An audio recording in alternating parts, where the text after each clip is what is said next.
¿Cómo hemos echado de menos a Ramón Campos en estas Navidades? Sus historias, sus criminales, su crónica gris. ¿Qué tal, Ramón Campos? ¿Cómo estás? Muy bien, feliz año. ¡Feliz año! ¡Feliz año! Aún se puede decir, ¿no? Hasta marzo. Hasta marzo podemos decirlo, Sí. perfecto. Aquí hemos establecido que hasta que termine la RAVE de Albacete. No sabemos si ha terminado, ¿eh? Abril, mayo. No lo sabemos. Entonces. Igual.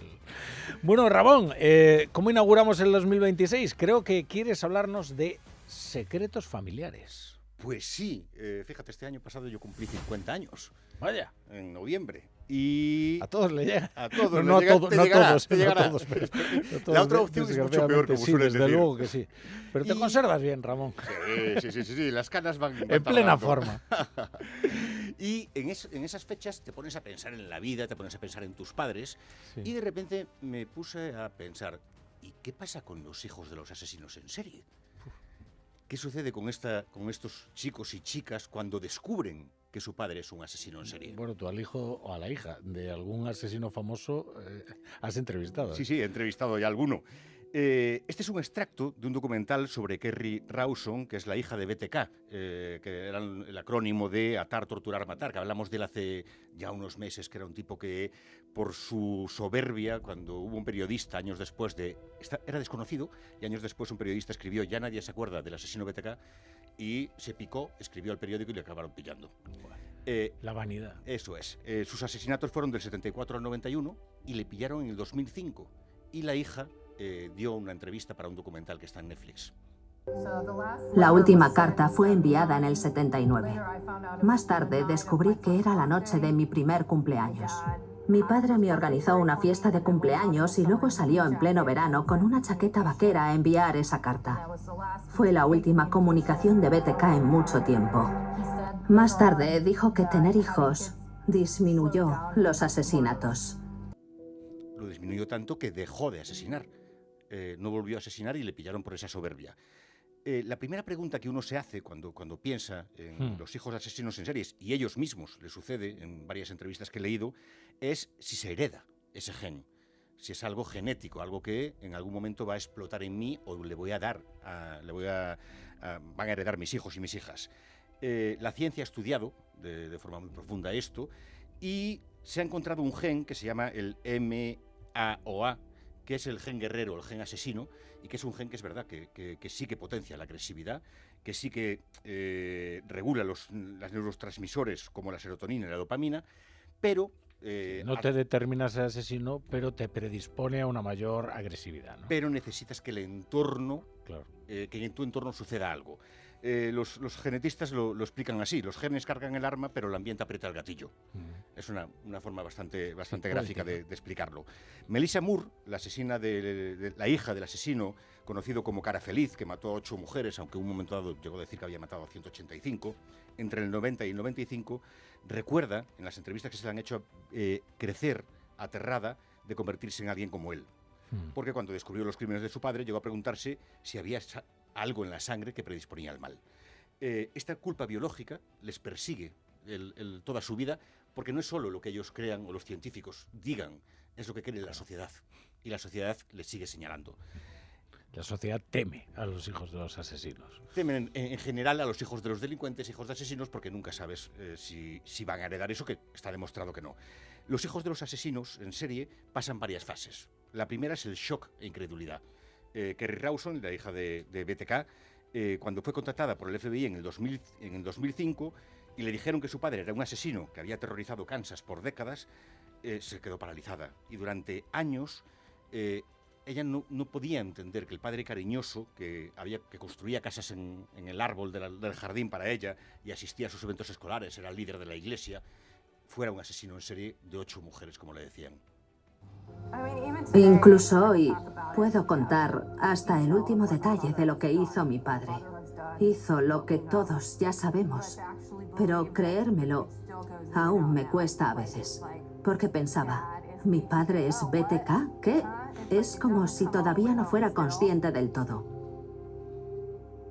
Eso es importante, la gente rechaza esa idea, dicen, un momento, ¿por qué dice su hija que se considera una víctima más? Y luego, ¿por qué llora? ¿O por qué está molesta? Y luego se pone a hablar de lo maravillosa que es la vida. Y yo les digo, es que mi vida realmente lo era. Era bastante buena. Claro, ahí aparece una disonancia cognitiva, que es cómo puede ser que alguien que me crió con ternura y me cuidó y me amó haya cometido estas atrocidades. Y sucede la siguiente fase, que es la negación y desdoblamiento. Muchos hijos crean una separación mental entre el papá que conocían y el monstruo que descubren. ¿Cómo voy a querer yo a un monstruo semejante, ¿no? Eso es. Y pasa también con muchos padres de hijos delincuentes que acaban en el corredor de la muerte, que asesinaron a mucha gente. Y dicen, vale, pero yo siento amor. Claro. No puedo evitar sentir amor por esa persona porque mis recuerdos no son los que me cuentan, son los que yo tengo y mis vivencias son las mías. Es una forma de protegerse, al final. Algunos, como la hija de Mikhail Popkov, el asesino en serie ruso que agredió sexualmente y asesinó a 90 mujeres y un hombre entre el 92 y el 2011, se resistió durante años a creer que su padre fuera culpable, porque nunca mostró signos de violencia en casa, y eso es algo muy curioso. La violencia la dejan para afuera. En casa se comportan como padres adorables y vecinos perfectos. Es una forma de crear una tapadera, ¿no?, en la que poder vivir. En esta etapa puede aparecer la represión o incluso el intento de justificar lo ocurrido. Me pregunto si te ocurrió algo de niño o si te gustaría sincerarte y hablar de ello. Lo siento mucho si te pasó algo malo. Quiero que sepas que no es tu culpa si algo malo te pasó de pequeño. Esta es la hija de BTK que le escribe a su padre una carta intentando entender por qué hacía lo que hacía. Y es que hay veces que es incomprensible, desgraciadamente. Después de la negación, el desdoblamiento, aparece la culpa y el autorreproche. ¿Cómo no me di cuenta? ¿Cómo no vi las señales para poder evitar la muerte de todas esas personas? Si soy la persona que más cerca estaba del asesino o de la asesina en serie. Melissa Moore recordó episodios de su infancia donde su padre mostraba actitudes extrañas, torturaba animales pequeños y se culpó por no haber visto esas señales y sobre todo por no haber avisado de esas señales. La psicología denomina este sentimiento culpa vicaria. Es sufrir culpa por actos que uno no ha cometido, pero que afectan emocionalmente por la cercanía familiar. Después aparece el miedo y el trauma. Hay muchos casos de niños y niñas, hijos de asesinos en serie, que empiezan a tener traumas complejos de estrés porque con todo lo que han vivido no consiguen arrancar su vida de nuevo. Es imposible para ellos arrancar su vida de nuevo.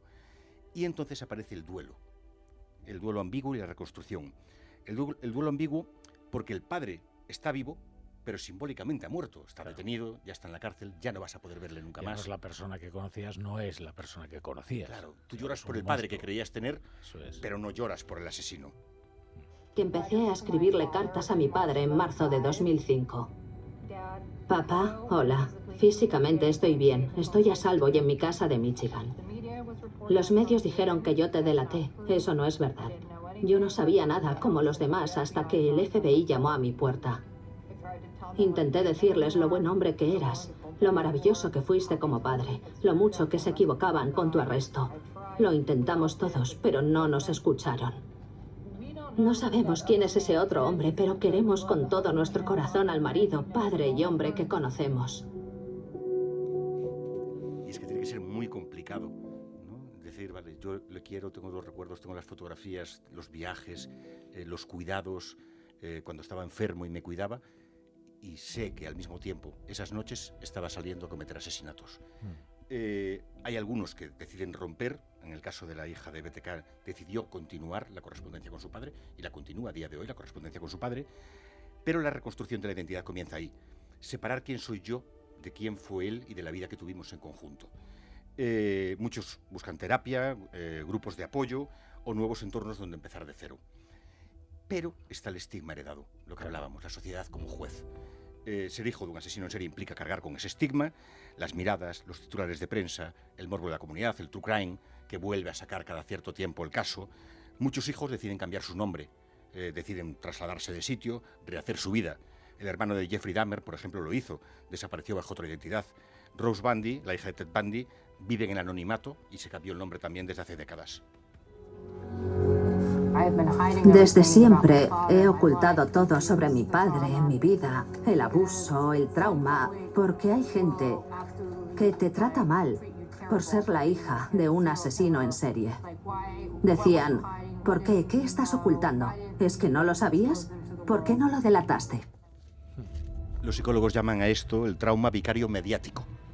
Fíjate, ¿por qué no lo delataste? Que ya implica que sabes algo, que eres claro, culpable. Le supones un conocimiento. Eso es. El trauma vicario mediático es el sufrimiento que se intensifica con la exposición pública. Y a partir de ahí empieza la reconstrucción, cómo romper el legado. Y es curioso, pero lo que más recomiendan a los hijos de asesinos en serie, los psicólogos y los grupos de terapia es exponerse, salir a la palestra y decir, sí, yo viví esa vida y a partir de aquí tengo que reconstruirme. Porque es una manera de decir, yo no soy culpable de dar la noticia y por eso no me escondo. De hacer un exorcismo a la culpa que no te corresponde. De hecho, es una víctima. Es de lo ocurrido. Una víctima más. Se lo convierten como si fuera el victimario. Eso es. Se da también en hijos, se da en mujeres, en maridos, en padres, en madres. Estoy recordando yo una serie que se llama Happy Valley, ¿te Ujú. acuerdas? Que es acerca del hijo de una violación. Sí. Y sobre esas dudas de si que en la madre pues son Si el gen del terribles, violador ¿no? se va a Eso, trasladar a si su ese hijo. gen se traslade. Entonces hay una especie de vigilancia un tanto obsesiva. Hay un miedo ahí. Sí, un miedo. Pues muchas gracias, Ramón Campos. Muchas Ha sido gracias un a ti. placer, como siempre.